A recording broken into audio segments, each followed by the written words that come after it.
Hello students. आज के video में हम लोग हिरन का सूत्र का प्रयोग करके त्रिभुज का क्षेत्रफल निकालना सीखेंगे। ठीक है। ऐसे आप लोगों ने क्या किया है, त्रिभुज का क्षेत्रफल के लिए एक फॉर्मूला पढ़ा होगा, है ना। आप लोगों ने त्रिभुज का क्षेत्रफल के लिए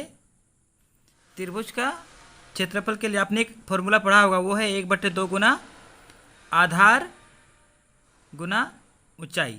ठीक है। आप ये फॉर्मूला आपने पढ़ा होगा, त्रिभुज का क्षेत्रफल बराबर क्या होता है, 1/2 गुना आधार गुना ऊंचाई। ठीक है। लेकिन आपको इस फॉर्मूला से आप त्रिभुज का क्षेत्रफल आसानी से निकाल सकते हैं, लेकिन इसके लिए आपको आधार और ऊंचाई दो चीज़ चाहिए रहता है। ठीक है। अगर आपका जो त्रिभुज है वो अगर आपका ऐसा मान लेते हैं, अगर आपका जो त्रिभुज है वो इस प्रकार से अगर समकोण त्रिभुज है, ये समकोण त्रिभुज है, ये समकोण बन रहा है। अगर ये समकोण त्रिभुज है तो ये आपका ये आधार होगा, ये ऊंचाई होगा। ठीक है। ये आपका हो जाएगा आधार, ये हो जाएगा ऊंचाई। ठीक है। तो आप आसानी से इस फॉर्मूला से निकाल सकते हैं। ठीक है। अगर मान लेते हैं कि आपका जो त्रिभुज है वो समद्विबाहु त्रिभुज है, जैसे ये मान लेते हैं ये आपका दोनों भुजा समान है आपस में, इस प्रकार से अगर कोई त्रिभुज है तो भी आप इसमें क्या करना पड़ेगा, आपको इसका इस त्रिभुज का क्षेत्रफल निकालने के लिए आपको क्या करना पड़ेगा, आधार और ऊंचाई चाहिए। तो मान लेते हैं ये आपका आधार है ना, ये आधार है आपका। आप यहाँ से एक लंब डालेंगे, ये फिर से समकोण त्रिभुज बन जाएगा। तो आप अगर आपका इसमें से अगर ये भी और ये पता रहेगा आपको, ठीक है, तो इसको निकाल सकते हैं। ठीक है। और इसको निकाल के आप फिर से इस वाले फॉर्मूला से आपका ये आधार हो जाएगा, यहाँ से यहाँ तक का ये आधार हो जाएगा, है ना, और ये वाला ऊंचाई हो जाएगा।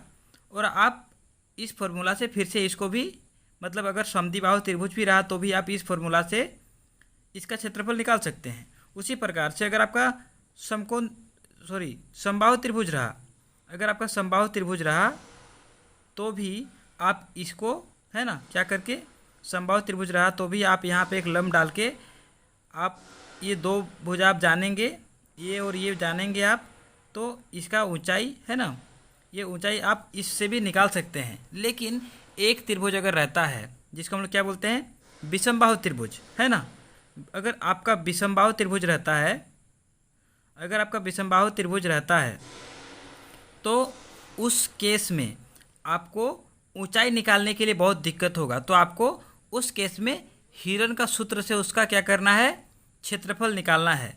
बाकी आप हिरन का जो सूत्र है वो किसी भी मतलब आपका त्रिभुज है उसमें आप हिरन का सूत्र लगा के उसका क्षेत्रफल निकाल सकते हैं। लेकिन हम लोग हिरन का सूत्र सिर्फ विषमबाहु त्रिभुज के लिए यूज़ करते हैं, क्योंकि बाकी त्रिभुज का क्षेत्रफल निकालने के लिए ये जो फॉर्मूला है ये आसान पड़ता है, और हिरन का सूत्र थोड़ा लंबा रहता है। तो हम लोग सिर्फ विषमबाहु त्रिभुज के लिए हम लोग हिरन का सूत्र को यूज़ करते हैं। ठीक है। अभी मान लेते हैं कोई एक विषमबाहु त्रिभुज है, ठीक है, कोई एक विषमबाहु त्रिभुज है, हम लोग को नहीं पता इसका लंबाई चौड़ाई क्या है। ठीक है। एक मान लेते हैं एक भुजा ए है, ठीक है, एक दूसरा भुजा बी है और एक तीसरा भुजा सी है। ठीक है। ये 3 भुजा है, कोई भी एक विषमबाहु त्रिभुज है जिसका 3 भुजा हम लोग को मालूम है, ए बी सी। ठीक है। तो अब आप हिरन का सूत्र कैसे लगाएंगे वो देखिए। तो हिरन का सूत्र आपको क्या याद रखना है, हिरन का सूत्र, ठीक है, वो क्या होता है, ये होता है अंडर रूट, पहले रूट रहेगा, s into s minus a into s minus b into s minus c. ये 3 आपका मतलब ये फॉर्मूला हुआ।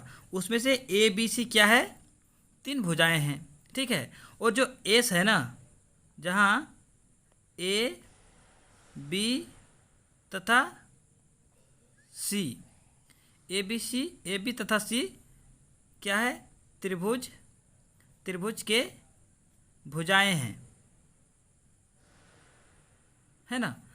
जहाँ ए बी सी त्रिभुज के भुजाएं हैं तथा एस क्या है, ए प्लस बी प्लस सी बट्टा 2।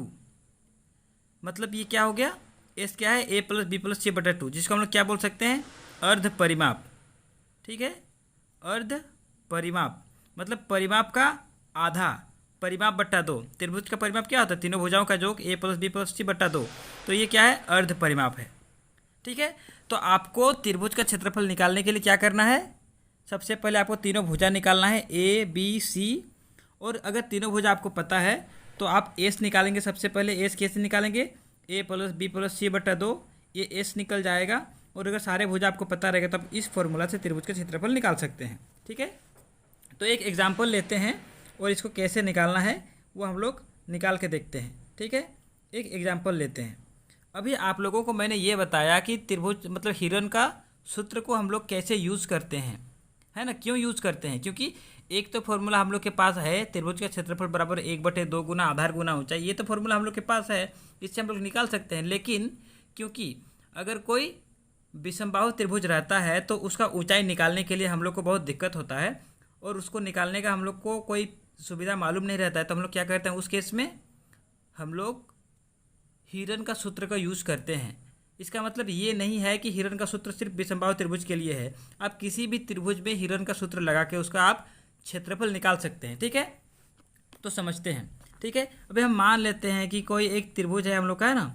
कोई एक त्रिभुज है, उसका एक भुजा मान लेते हैं 30 है, दूसरा मान लेते हैं 40 है, और एक को मान लेते हैं 50, कुछ भी मान लेते हैं। ठीक है, ऐसा कुछ भी रहेगा।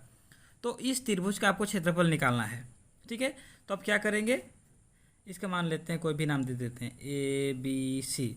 ए बी सी एक त्रिभुज है ना, जिसका ये एक 30 सेंटीमीटर, 40 सेंटीमीटर और 50 सेंटीमीटर, ये तीन भुजा है। ऐसा आपको कुछ भी रह सकता है, बहुत सिंपल है। आपको क्या करना है, इसमें क्या करिएगा आप, ए बराबर किसी एक भुजा को मानिए, ए बराबर मान लेते हैं 50 सेंटीमीटर, कोई भी एक भुजा। बी बराबर मान लेते हैं 40 सेंटीमीटर, ठीक है। और सी बराबर कितना होगा, 30 सेंटीमीटर। ठीक है, जो तीन भुजा था उसको ए बी सी तीन नाम दे दिए। ठीक है, इसीलिए आपको सबसे पहले एस निकालना है। एस कैसे निकलेगा, ए प्लस बी प्लस सी बट्टा 2। ए कितना है 50 है, बी कितना है 40 है, और सी कितना है 30 है, बट्टा 2 करेंगे आप। ठीक है, बट्टा 2 करेंगे तो क्या होगा, 50 60 70 80 90 100 120 हो जाएगा। 120 बट्टा 2, 2 से काटेंगे, 2 1 2, 2 6 12 और 1 0 था। ठीक है, यानी कि आपका एस कितना निकला, 60 सेंटीमीटर। ये आपका एस निकल गया।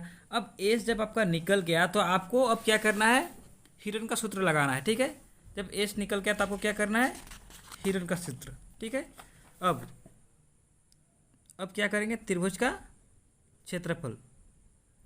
त्रिभुज क्षेत्रफल बराबर क्या होगा,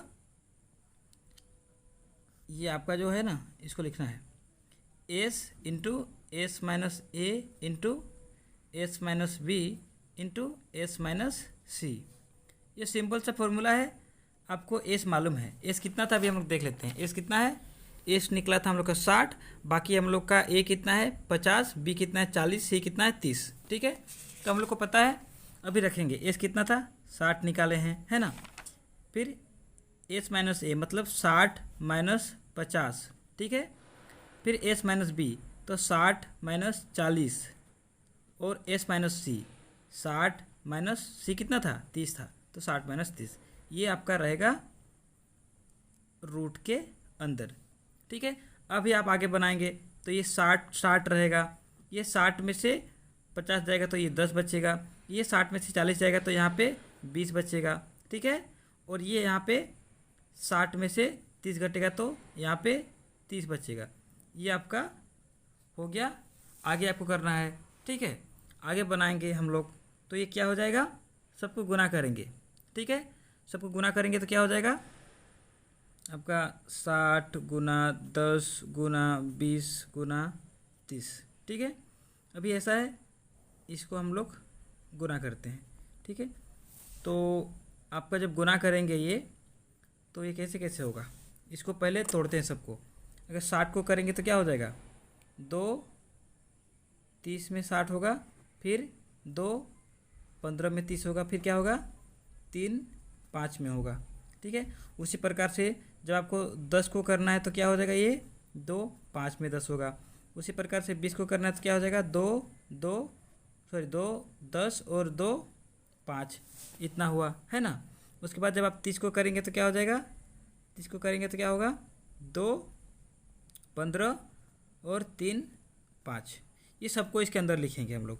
ठीक है, सबको लिखेंगे तो क्या होगा, पहले 2 गुना 2 गुना 3 गुना 5, फिर क्या होगा 2 गुना 5, 10 के बदले 20 के बदले क्या लिखेंगे, 2 गुना 2 गुना 5, 2 गुना 2 गुना 5 गुना, फिर 30 के बदले क्या लिखेंगे, 2 गुना 3 गुना 5, मतलब 2 गुना, सॉरी दिख नहीं रहा था आपको, 2 गुना 3 गुना 5, ये हो गया।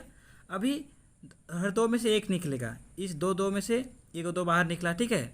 उसके बाद यहाँ 1 2 और ये 1 2, इस दो में से एक बाहर निकला, फिर ये 1 2 ये 1 2, इसमें से एक बाहर निकला, हो गया। अब 3 देखते हैं, यहाँ पे 1 3 है, यहाँ पे 1 3 है, तो ये सॉरी ये 3 और ये 3 मिलके 1 3 बाहर निकला। अभी ये 5 और ये 5 मिलके क्या हो जाएगा, 1 5 बाहर निकलेगा, और ये 5 और ये 5 मिलके 1 5 आपका बाहर निकल जाएगा। तो ये सारे हो गए। अब सबको गुना करना है, कितना होगा, 5 5 25, ठीक है, 25 तिया 75, 75 दूना कितना होता है 150 होगा, 150 दूना 300, 300 दूना 600, तो ये आपका हो जाएगा 600 सेंटीमीटर स्क्वायर, ये आपका हो जाएगा आंसर, ठीक है। तो ऐसा एकदम सिंपल है। आपको करना क्या है, सबसे पहले जो त्रिभुज का जो आपका भुजा दिया हुआ रहेगा उसको किसी को, एक को ए, एक को बी, एक को सी, ऐसा किसी को भी कोई भी आप नाम दे दीजिए, ठीक है, ए बी सी आप नाम दे दीजिए। उसके बाद क्या करना है, एस निकालना है। एस क्या होगा, ए प्लस बी प्लस सी बट्टा 2 हो जाएगा, तो आप एस निकाल लीजिएगा। और एस निकालने के बाद सिंपल सा आपको ये फॉर्मूला याद रखना है, त्रिभुज का क्षेत्रफल बराबर क्या होता है, s into s minus a into s minus b into s minus c, और ये पूरा क्या रहेगा, रूट के अंदर रहेगा। अब इसको आप पूरा सॉल्व करेंगे तो इस प्रकार से आपका जो आंसर है वो निकल जाएगा, ठीक है। तो ये बहुत ही सिंपल था। उम्मीद करता हूँ आप लोग को समझ में आया होगा, और अगर आप लोग को समझ में आया तो आप क्या करें, हमारा जो चैनल है इसको सब्सक्राइब कर ले, क्योंकि मैं इसी प्रकार से अलग अलग टॉपिक पर वीडियो बनाकर आपको सिखाता रहूँगा, ठीक है। धन्यवाद, मिलते हैं अगले वीडियो में, तब तक के लिए धन्यवाद।